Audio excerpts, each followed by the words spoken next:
Welcome to today's Triple Z. The Triple Z podcast is a daily recording that you can use to help you fall asleep each night.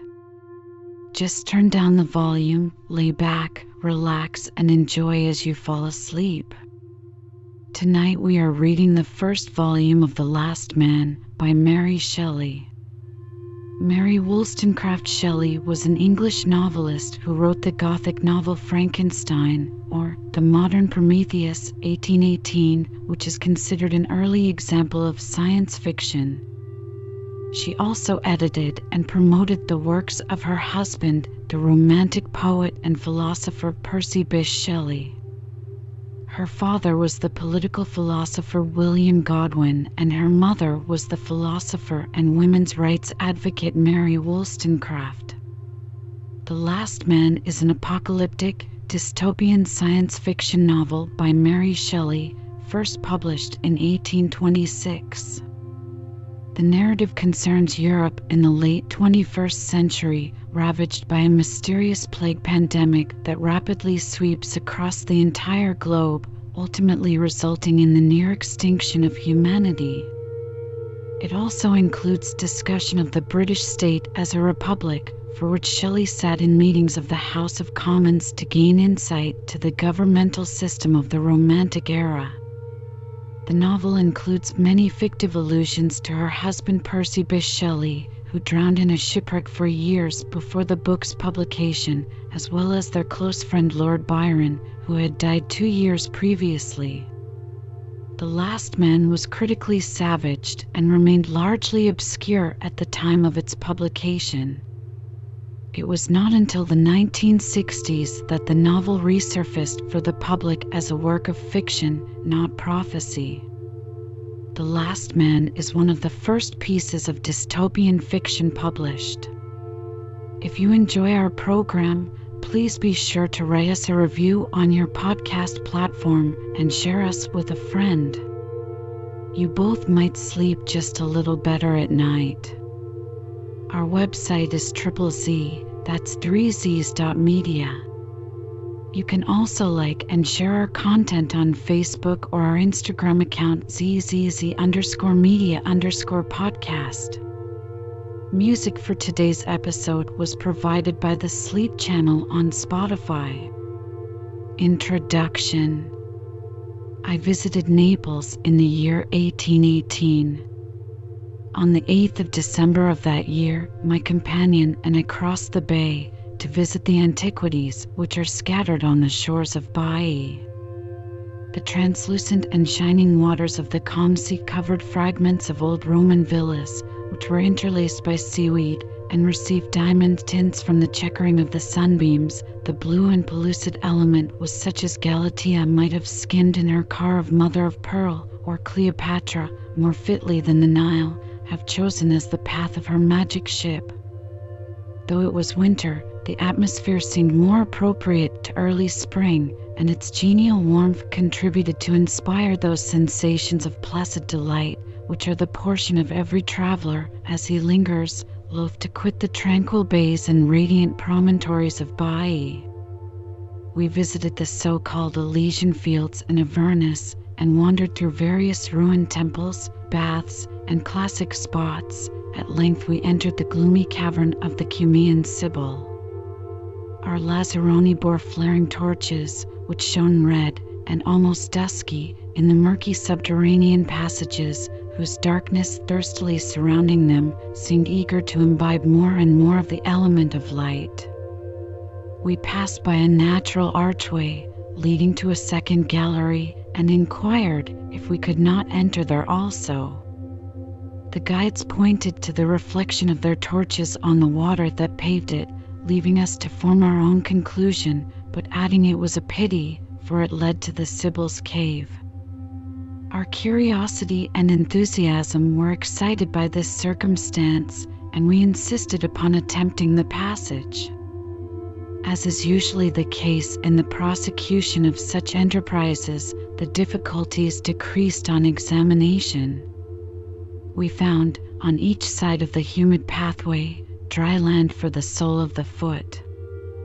At length we arrived at a large, desert, dark cavern, which the Lazzaroni assured us was the Sibyl's cave. We were sufficiently disappointed, yet we examined it with care, as if its blank, rocky walls could still bear trace of celestial visitant. On one side was a small opening. "Whither does this lead?" we asked. "Can we enter here?" "Questo poi no," said the wild-looking savage who held the torch. "You can advance but a short distance, and nobody visits it." "Nevertheless, I will try it," said my companion. "It may lead to the real cavern."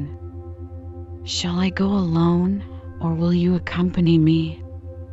I signified my readiness to proceed, but our guides protested against such a measure. With great volubility, in their native Neapolitan dialect, with which we were not very familiar, they told us that there were spectres, that the roof would fall in, that it was too narrow to admit us, that there was a deep hole within, filled with water, and we might be drowned. My friend shortened the harangue by taking the man's torch from him, and we proceeded alone. The passage, which at first scarcely admitted us, quickly grew narrower and lower. We were almost bent double, yet still we persisted in making our way through it.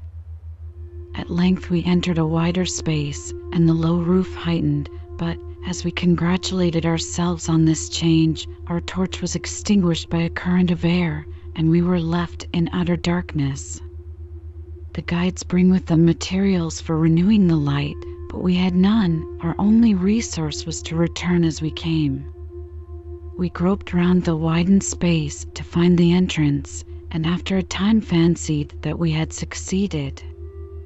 This proved, however, to be a second passage, which evidently ascended.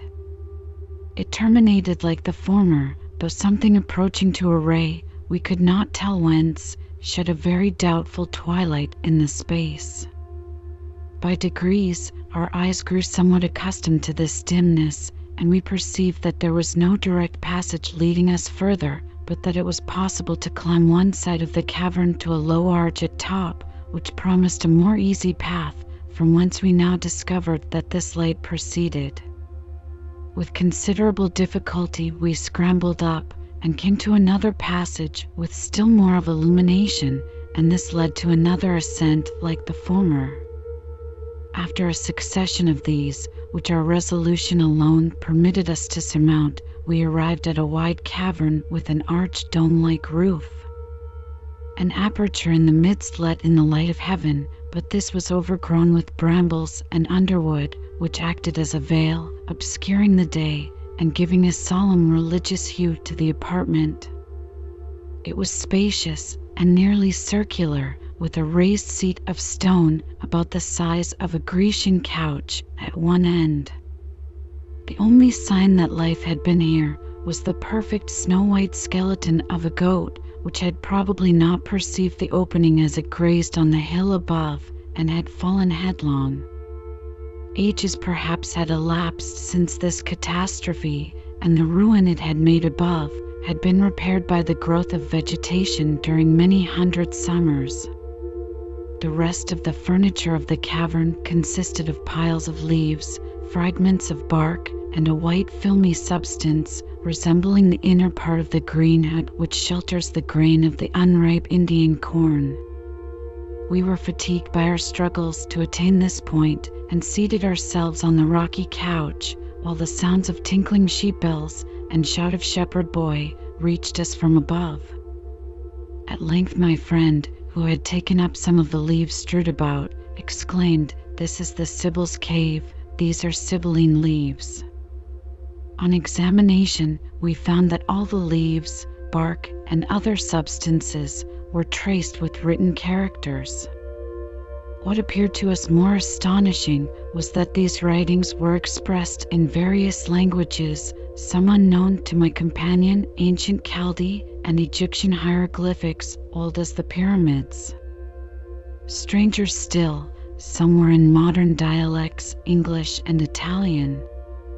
We could make out little by the dim light, but they seemed to contain prophecies, detailed relations of events but lately past, names now well known but of modern date, and often exclamations of exultation or woe, of victory or defeat, were traced on their thin scant pages.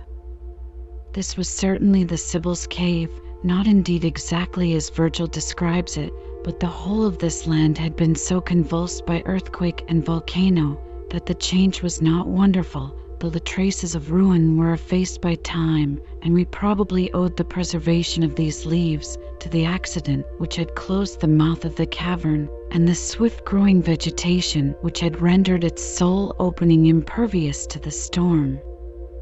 We made a hasty selection of such of the leaves whose writing one at least of us could understand, and then, laden with our treasure, we bade adieu to the dim hypaethric cavern, and after much difficulty succeeded in rejoining our guides.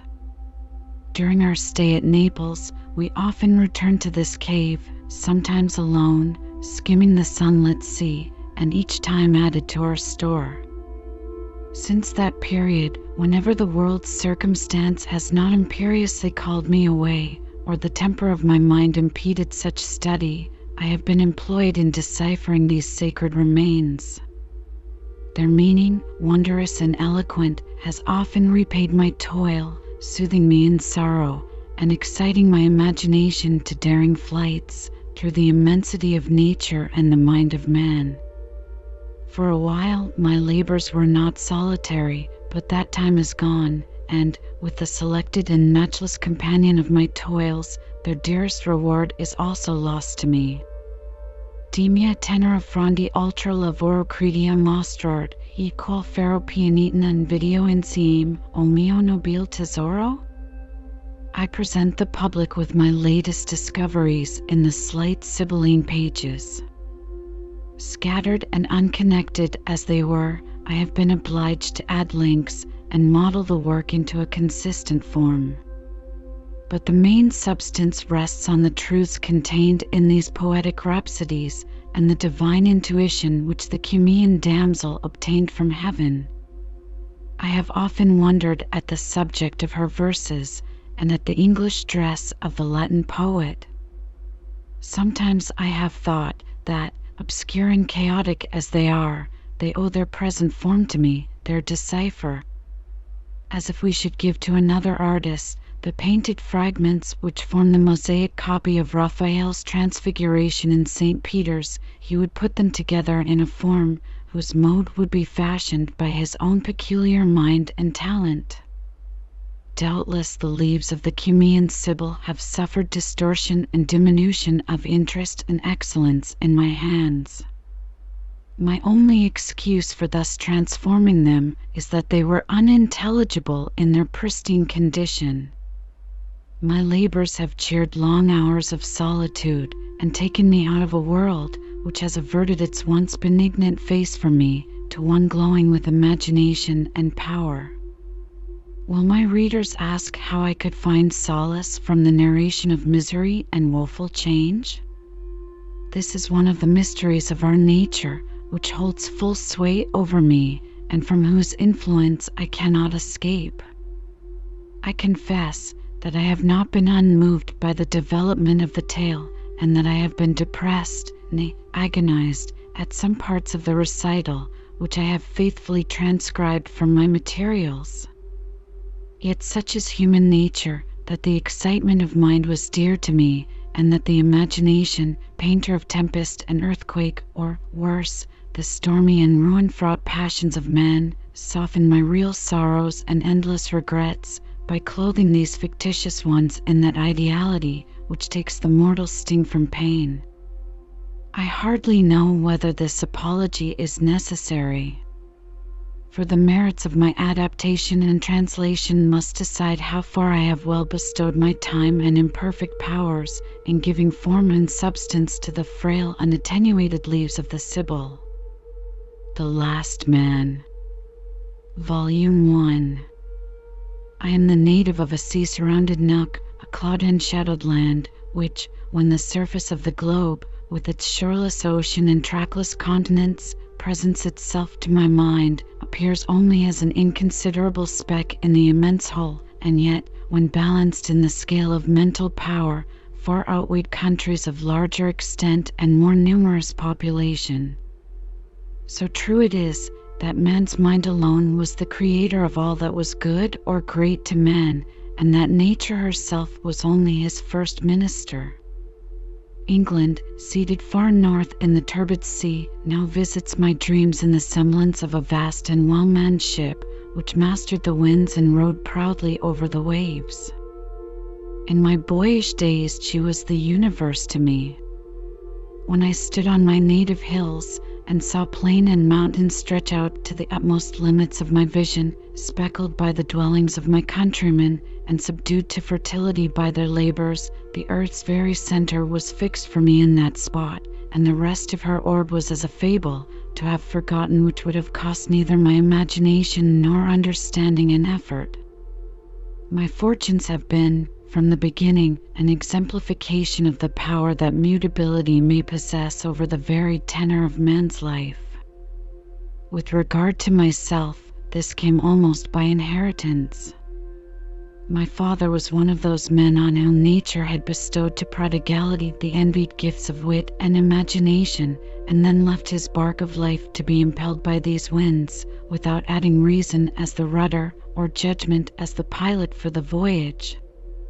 His extraction was obscure, but circumstances brought him early into public notice, and his small paternal property was soon dissipated in the splendid scene of fashion and luxury in which he was an actor.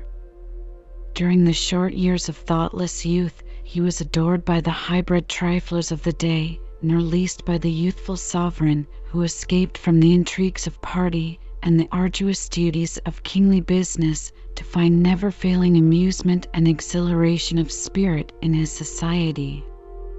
My father's impulses, never under his own control, perpetually led him into difficulties from which his ingenuity alone could extricate him, and the accumulating pile of debts of honor and of trade, which would have bent to earth any other, was supported by him with a light spirit and tameless hilarity, while his company was so necessary at the tables and assemblies of the rich, that his derelictions were considered venial, and he himself received with intoxicating flattery. This kind of popularity, like every other, is evanescent, and the difficulties of every kind with which he had to contend increased in a frightful ratio compared with his small means of extricating himself. At such times the king, in his enthusiasm for him, would come to his relief, and then kindly take his friend to task. My father gave the best promises for amendment, but his social disposition, his craving for the usual diet of admiration, and more than all, the fiend of gambling, which fully possessed him, made his good resolutions transient, his promises vain. With the quick sensibility peculiar to his temperament, he perceived his power in the brilliant circle to be on the wane. The king married, and the haughty Princess of Austria, who became, as Queen of England, the head of fashion, looked with harsh eyes on his defects, and with contempt on the affection her royal husband entertained for him. My father felt that his fall was near, but so far from profiting by this last calm before the storm to save himself, he sought to forget anticipated evil by making still greater sacrifices to the deity of pleasure, deceitful and cruel arbiter of his destiny. The king, who was a man of excellent dispositions, but easily led, had now become a willing disciple of his imperious consort. He was induced to look with extreme disapprobation, and at last with distaste, on my father's imprudence and follies. It is true that his presence dissipated these clouds. His warm-hearted frankness, brilliant sallies, and confiding demeanor were irresistible. It was only when at a distance, while still renewed tales of his errors were poured into his royal friend's ear, that he lost his influence. The Queen's dexterous management was employed to prolong these absences and gather together accusations. At length the king was brought to see in him a source of perpetual disquiet, knowing that he should pay for the short-lived pleasure of his society by tedious homilies and more painful narrations of excesses, the truth of which he could not disprove. The result was that he would make one more attempt to reclaim him, and in case of ill success, cast him off forever. Such a scene must have been one of deepest interest and high-wrought passion. A powerful king, conspicuous for a goodness which had heretofore made him meek, and now lofty in his admonitions, with alternate entreaty and reproof, besought his friends to attend to his real interests, resolutely to avoid those fascinations which in fact were fast deserting him, and to spend his great powers on a worthy field, in which he, his sovereign, would be his prop, his stay, and his pioneer. My father felt this kindness. For a moment ambitious dreams floated before him, and he thought that it would be well to exchange his present pursuits for nobler duties. With sincerity and fervor he gave the required promise. As a pledge of continued favor, he received from his royal master a sum of money to defray pressing debts, and enable him to enter under good auspices his new career. That very night, while yet full of gratitude and good resolves, this whole sum, and its amount doubled, was lost at the gaming table. In his desire to repair his first losses, my father risked double stakes, and thus incurred a debt of honor he was wholly unable to pay.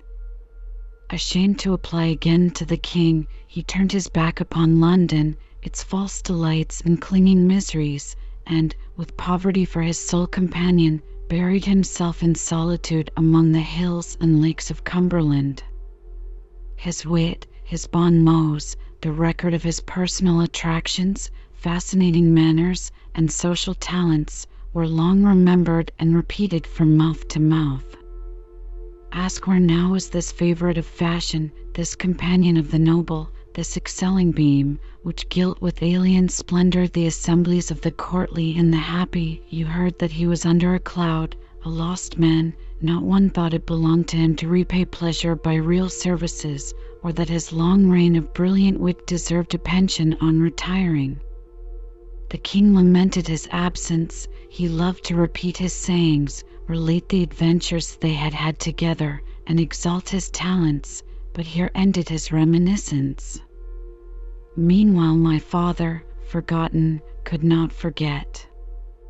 He repined for the loss of what was more necessary to him than air or food, the excitements of pleasure, the admiration of the noble, the luxurious and polished living of the great. A nervous fever was the consequence, during which he was nursed by the daughter of a poor caretaker under whose roof he lodged. She was lovely, gentle, and, above all, kind to him, nor can it afford astonishment that the late idol of high-bred beauty should, even in a fallen state, appear a being of an elevated and wondrous nature to the lowly cottage girl. The attachment between them led to the ill-fated marriage, of which I was the offspring. Notwithstanding the tenderness and sweetness of my mother, her husband still deplored his degraded state. Unaccustomed to industry, he knew not in what way to contribute to the support of his increasing family. Sometimes he thought of applying to the king. Pride and shame for a while withheld him, and, before his necessities became so imperious as to compel him to some kind of exertion, he died. For one brief interval before this catastrophe, he looked forward to the future, and contemplated with anguish the desolate situation in which his wife and children would be left. His last effort was a letter to the king, full of touching eloquence, and of occasional flashes of that brilliant spirit which was an integral part of him. He bequeathed his widow and orphans to the friendship of his royal master, and felt satisfied that, by this means, their prosperity was better assured in his death than in his life. This letter was enclosed to the care of a nobleman who, he did not doubt, would perform the last and inexpensive office of placing it in the king's own hand. He died in debt, and his little property was seized immediately by his creditors. My mother, penniless and burdened with 2 children, waited week after week and month after month in sickening expectation of a reply which never came. She had no experience beyond her father's cottage, and the mansion of the lord of the manor was the chiefest type of grandeur she could conceive. During my father's life, she had been made familiar with the name of royalty and the courtly circle, but such things, ill according with her personal experience, appeared, after the loss of him who gave substance and reality to them, vague and fantastical. If, under any circumstances, she could have acquired sufficient courage to address the noble persons mentioned by her husband, the ill success of his own application caused her to banish the idea. She saw therefore no escape from dire penury, perpetual care, joined to sorrow for the loss of the wondrous being whom she continued to contemplate with ardent admiration. Hard labor and naturally delicate health at length released her from the sad continuity of want and misery. The condition of her orphan children was peculiarly desolate. Her own father had been an emigrant from another part of the country, and had died long since. They had no one relation to take them by the hand. They were outcasts, paupers, unfriended beings, to whom the most scanty pittance was a matter of favor, and who were treated merely as children of peasants, yet poorer than the poorest, who, dying, had left them a thankless bequest to the close-handed charity of the land. I, the elder of the two, was 5 years old when my mother died. A remembrance of the discourses of my parents, and the communications which my mother endeavored to impress upon me concerning my father's friends, and slight hope that I might one day derive benefit from the knowledge, floated like an indistinct dream through my brain. I conceived that I was different and superior to my protectors and companions, but I knew not how or wherefore. The sense of injury, associated with the name of king and noble, clung to me, but I could draw no conclusions from such feelings to serve as a guide to action. My first real knowledge of myself was as an unprotected orphan among the valleys and fells of Cumberland. I was in the service of a farmer, and with crook in hand, my dog at my side, I shepherded a numerous flock on the near uplands. I cannot say much in praise of such a life, and its pains far exceeded its pleasures. There was freedom in it, a companionship with nature, and a reckless loneliness, but these, romantic as they were, did not accord with the love of action and desire of human sympathy, characteristic of youth. Neither the care of my flock, nor the change of seasons, were sufficient to tame my eager spirit. My outdoor life and unemployed time were the temptations that led me early into lawless habits. I associated with others friendless like myself. I formed them into a band. I was their chief and captain. All shepherd boys alike, while our flocks were spread over the pastures, we schemed and executed many a mischievous prank, which drew on us the anger and revenge of the rustics. I was the leader and protector of my comrades, and as I became distinguished among them, their misdeeds were usually visited upon me. But while I endured punishment and pain in their defense with the spirit of an hero, I claimed as my reward their praise and obedience. In such a school, my disposition became rugged but firm. The appetite for admiration and small capacity for self-control, which I inherited from my father, nursed by adversity, made me daring and reckless. I was rough as the elements and unlearned as the animals I tended. I often compared myself to them, and finding that my chief superiority consisted in power, I soon persuaded myself that it was in power only that I was inferior to the chiefest potentates of the earth. Thus untaught in refined philosophy, and pursued by a restless feeling of degradation from my true station in society, I wandered among the hills of civilized England as uncouth a savage as the wolf-bred founder of old Rome. I owned but one law. It was that of the strongest, and my greatest deed of virtue was never to submit. Yet let me a little retract from this sentence I have passed on myself.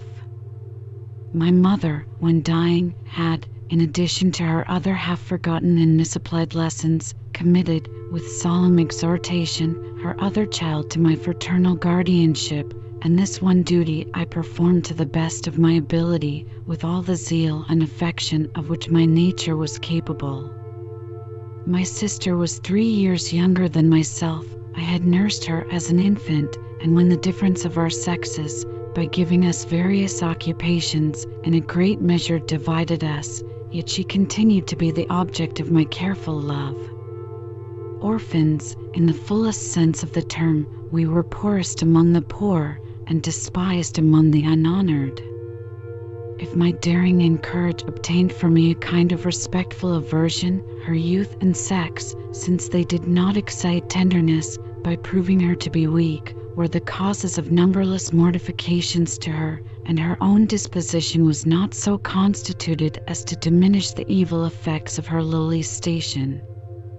She was a singular being, and, like me, inherited much of the peculiar disposition of our father. Her countenance was all expression. Her eyes were not dark, but impenetrably deep. You seemed to discover space after space in their intellectual glance, and to feel that the soul, which was their soul, comprehended an universe of thought in its ken. She was pale and fair, and her golden hair clustered on her temples, contrasting its rich hue with the living marble beneath. Her coarse peasant dress, little consonant apparently with the refinement of feeling which her face expressed, yet in a strange manner accorded with it. She was like one of Guido's saints, with heaven in her heart and in her look, so that when you saw her you only thought of that within, and costume and even feature were secondary to the mind that beamed in her countenance. Yet though lovely and full of noble feeling, my poor Perdita, for this was the fanciful name my sister had received from her dying parent, was not altogether saintly in her disposition. Her manners were cold and repulsive. If she had been nurtured by those who had regarded her with affection, she might have been different, but unloved and neglected, she repaid one of kindness with distrust and silence. She was submissive to those who held authority over her, but a perpetual cloud dwelt on her brow. She looked as if she expected enmity from everyone who approached her, and her actions were instigated by the same feeling. All the time she could command she spent in solitude. She would ramble to the most unfrequented places and scale dangerous heights, that in those unvisited spots she might wrap herself in loneliness. Often she passed whole hours walking up and down the paths of the woods. She wove garlands of flowers and ivy, or watched the flickering of the shadows and glancing of the leaves. Sometimes she sat beside a stream, and as her thoughts paused, threw flowers or pebbles into the waters, watching how those swam and these sank. Or she would set afloat boats formed of bark of trees or leaves, with a feather for a sail, and intensely watch the navigation of her craft among the rapids and shallows of the brook. Meanwhile her active fancy wove 1,000 combinations. She dreamt of moving accidents by flood and field. She lost herself delightedly in these self-created wanderings, and returned with unwilling spirit to the dull detail of common life. Poverty was the cloud that veiled her excellencies, and all that was good in her seemed about to perish from want of the genial dew of affection. She had not even the same advantage as I in the recollection of her parents. She clung to me, her brother, as her only friend, but her alliance with me completed the distaste that her protectors felt for her, and every error was magnified by them into crimes.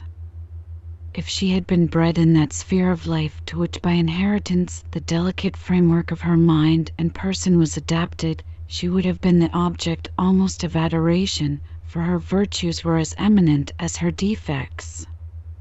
All the genius that ennobled the blood of her father illustrated hers. A generous tide flowed in her veins. Artifice, envy, or meanness were at the antipodes of her nature. Her countenance, when enlightened by amiable feeling, might have belonged to a queen of nations. Her eyes were bright, her look fearless. Although by our situation and dispositions we were almost equally cut off from the usual forms of social intercourse, we formed a strong contrast to each other. I always required the stimulants of companionship and applause. Perdita was all sufficient to herself. Notwithstanding my lawless habits, my disposition was sociable, hers recluse. My life was spent among tangible realities, hers was a dream. I might be said even to love my enemies, since by exciting me they in a sort bestowed happiness upon me. Perdita almost disliked her friends, for they interfered with her visionary moods. All my feelings, even of exultation and triumph, were changed to bitterness if unparticipated. Perdita, even in joy, fled to loneliness, and could go on from day to day, neither expressing her emotions, nor seeking a fellow feeling in another mind. Nay, she could love and dwell with tenderness on the look and voice of her friend, while her demeanor expressed the coldest reserve.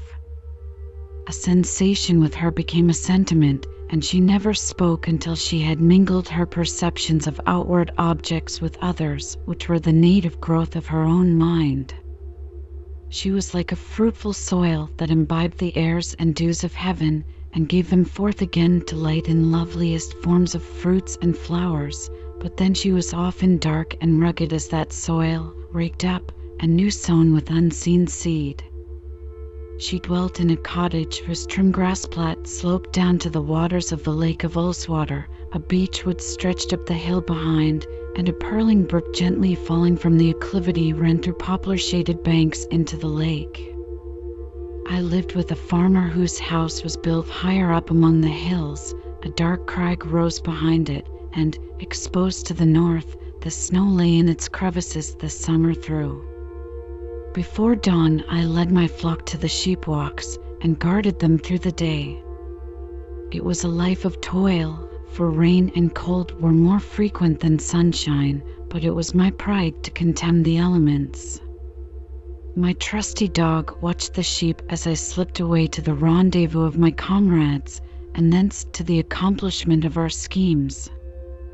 At noon we met again, and we threw away in contempt our peasant fare, as we built our fireplace and kindled the cheering blaze destined to cook the game stolen from the neighboring preserves. Then came the tale of hairbreadth escapes, combats with dogs, ambush and flight, as gypsy-like we encompassed our pot. The search after a stray lamb, or the devices by which we elude or endeavored to elude punishment, filled up the hours of afternoon. In the evening my flock went to its fold, and I to my sister. It was seldom indeed that we escaped, to use an old-fashioned phrase, scot-free. Our dainty fare was often exchanged for blows and imprisonment. Once, when 13 years of age, I was sent for a month to the county jail. I came out, my morals unimproved, my hatred to my oppressors increased tenfold. Bread and water did not tame my blood, nor solitary confinement inspire me with gentle thoughts. I was angry, impatient, miserable. My only happy hours were those during which I devised schemes of revenge. These were perfected in my forced solitude, so that during the whole of the following season, and I was freed early in September, I never failed to provide excellent and plenteous fare for myself and my comrades. This was a glorious winter. The sharp frost and heavy snows tamed the animals and kept the country gentlemen by their firesides. We got more game than we could eat, and my faithful dog grew sleek upon our refuse. Thus years passed on, and years only added fresh love of freedom and contempt for all that was not as wild and rude as myself. At the age of 16 I had shot up in appearance to man's estate. I was tall and athletic. I was practiced to feats of strength, and inured to the inclemency of the elements. My skin was embrowned by the sun, my step was firm with conscious power. I feared no man, and loved none.